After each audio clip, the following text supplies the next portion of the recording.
இப்போ பட்ஜெட்ல சொன்னாங்க, திமுக சொன்னாங்க பட்ஜெட்ல தமிழ்நாடுக்கு ஒண்ணுமே கிடைக்கல, ஒண்ணுமே கொடுக்கலன்னு. நீங்க என்ன சொல்வீங்க அதுக்கு? தேர்தல் டைம்ல எக்ஸ்ட்ரா கொடுப்பாங்க. திராவிட முன்னேற்ற கழகம் மத்தியில 15 ஆண்டு காலம் ஆட்சி அதிகாரத்தில் இருந்தாங்க. 15 ஆண்டு காலம் தமிழகத்தில் இருக்கின்ற அரசியல் கட்சியிலேயே திராவிட முன்னேற்ற கழகம் தான் மத்தியில 15 ஆண்டு காலம் ஆட்சி அதிகாரத்தில் இருந்தாங்க. அப்பொழுது எவ்வளவு நிதி கொண்டாந்தாங்க, என்ன திட்டத்தை கொண்டாந்தாங்க?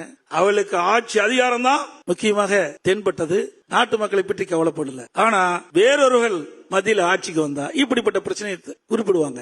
அது மட்டும் இல்ல, மத்திய நிதி அமைச்சர் அவர்களும் மத்திய ரயில்வே துறை அமைச்சரும் தெளிவுபடுத்தி விட்டார்கள். தமிழகத்தில் என்னென்ன திட்டங்கள் கொடுத்தோம், இவ்வளவு நிதி கொடுத்தோம் என்று தெளிவுபடுத்தி விட்டார்கள்.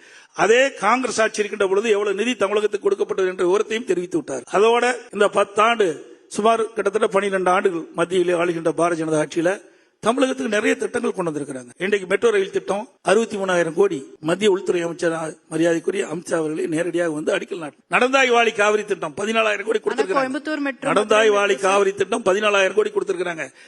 அதிமுக கொடுக்கப்பட்ட கோரிக்கையை ஏற்று மத்திய அரசு இந்த திட்டத்தை அறிவிச்சது 2 வருஷமா முடக்கி வச்சிருக்காங்க. 2 விஷயம் சொல்லுவாங்க, கோயம்புத்தூர் மெட்ரோ, மதுரை மெட்ரோ. ஆமா, இவங்க முழுமையான தகவலை கொடுக்கல.